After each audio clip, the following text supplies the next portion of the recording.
double globals. It's like, oh, you got a global? We got 2 globals. You know, matching up in that regard really puts a dampener on what Lucid's going to be able to do. Lucian Nami, I think, makes the most sense. Yes, you could go lane, but you know, I feel like the Ahri Lucian, these champions went behind, really going to struggle to make an impact. They don't do a whole lot, especially up against here. Now, Lucid is looking for a potential dive. I mean, Owner is down here, so got to be very careful. You got to make this happen quickly. But Career gets tower aggro and nearly dies. The Q comes through. It's first blood for the Varus, and they do get Keria. But we are going to see, yeah, Owner just force them back.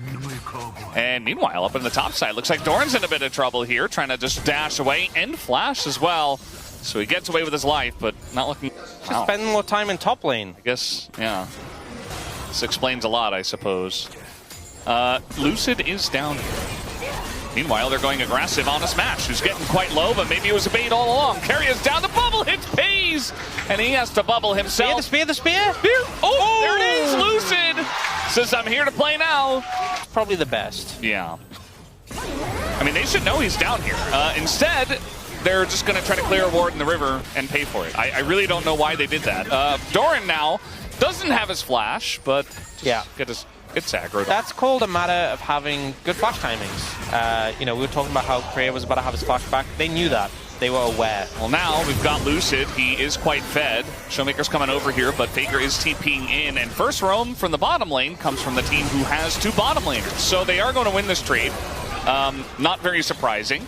I just feel like DK, which there's no EP boots, but yeah, he's definitely one of the more aggressive ones. As now Keria looking to turn around this play as the chains do come down, and guess who's back? Back again, it's Owner in the bottom lane, flashes the bubble, takes down Smash. They get the flash out of Career as well as the heal, and another stack for Owner. Yep. So easy to do, and this is how you should be playing. You have Nocturne, the bot lane's easy to set up. I think he's okay. Actually, he might even kill it. Yeah, he's just going to kill a Career. Baited, I suppose. We'll give it to him, you know. Has the barrier. Winning bot lane. D+. They were crushing. D+. We're winning bot lane.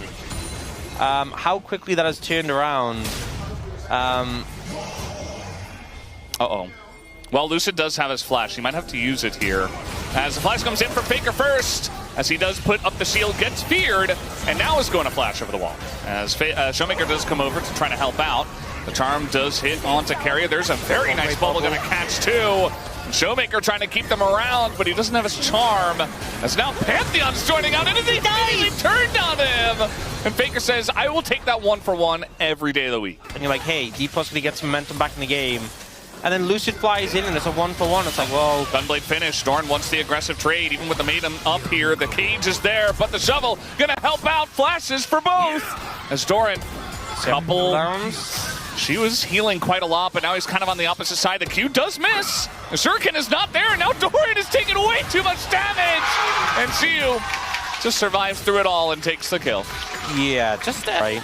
On an assassin, Sundered like, Sky. Yeah. Sundered Sky, that's a good looking item. Scout Slingshot, whenever I see that item, I'm like, oh. Wow. It just What does that even do?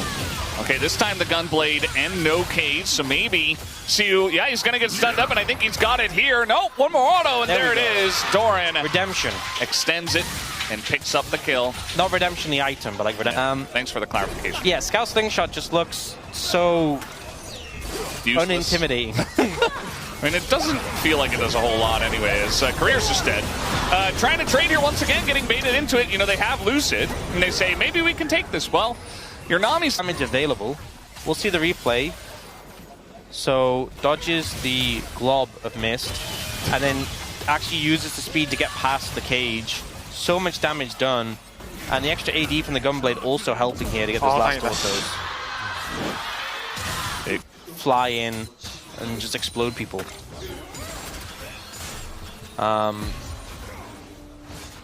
Looks like they want to go for a turn as chains into Nocturne ultimate into dead. Speaking of exploding people. Where have we seen this before? This time. Nope. No, he won't. You know, I thought sixth time was the charm. You know what you said? Will he live? What is there to learn from this? Don't clear the ward. What do you mean? Die. Don't clear.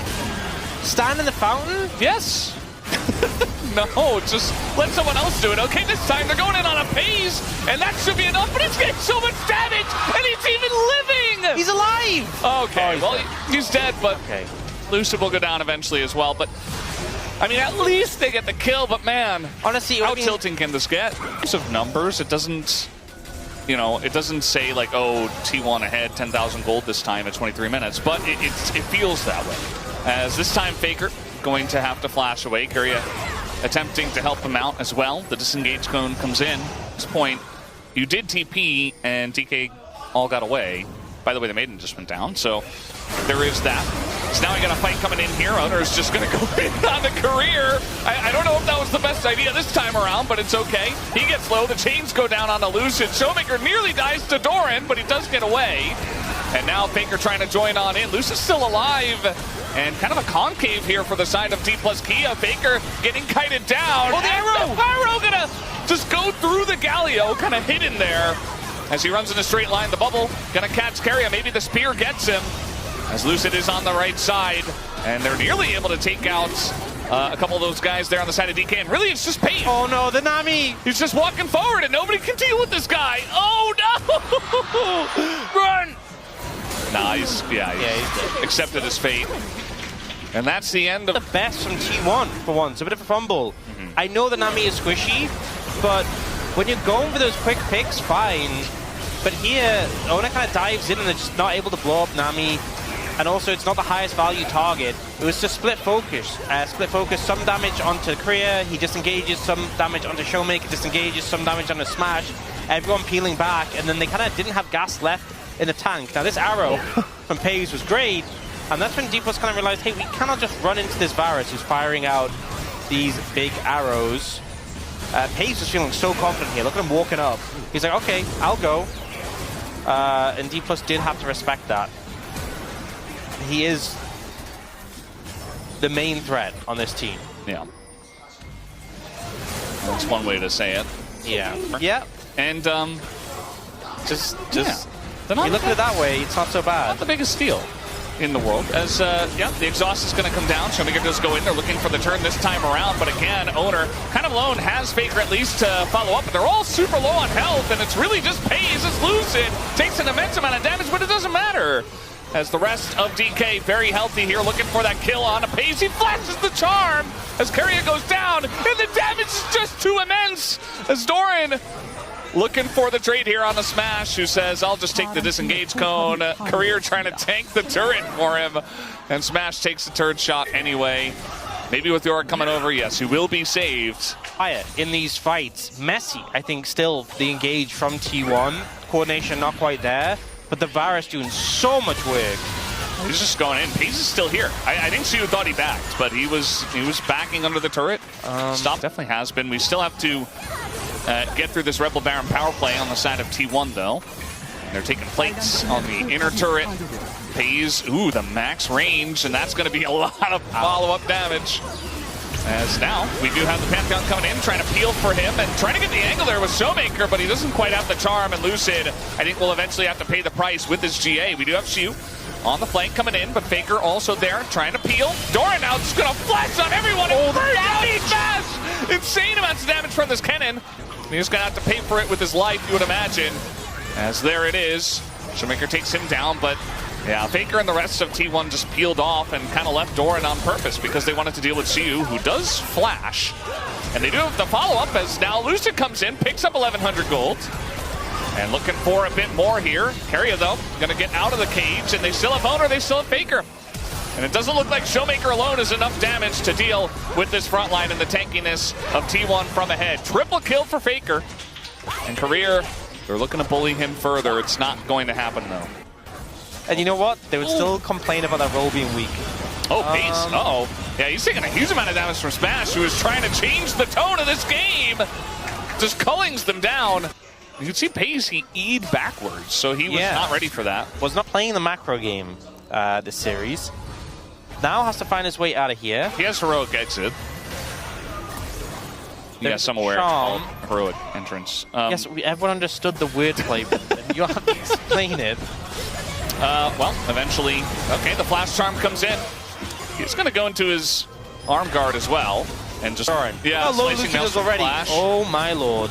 I don't think Pantheon, I mean, he's got GA up. But this is about to get very interesting. They're going to try to kill him and burst down the Baron while he's dead. And there it is. Even the spike goes to 15. It doesn't matter. T1 playing with their food. And DK thought this was their opportunity to come back. But in fact, it was just T1's to close the game out. Oh, he tries to flash away. No. Oh, no. No career. Oh, man. They buffed this champion. Yeah, they did. Heroic exit. This time it gets to think T1 feel the same, though, is the thing. Rounding the bend here is Faker, and Doran is going to spread everybody out and go into his Zhonya's, force the GA to come out here. They do get the kill. Owner is pretty low, but eventually he goes to his own GA. And I think this is just the final death throw. No, career, please! Dead again! They didn't have to do that, but we do know that Faker will always do that. Oh, how many? He takes him out for the 9th time in this game. No, it's only 9. It's not 10. You can get double digits. And that's the end. That's the end of the series. T1 move into play 40 minutes. It did help that he had like 18,000 kills at the end of it all. We do know that Soup and CZZ are going to go. It is Doran. Okay. Yeah. I mean, I honestly expect a split vote, because for me, in my mind, it was a split vote. So I expect a spread.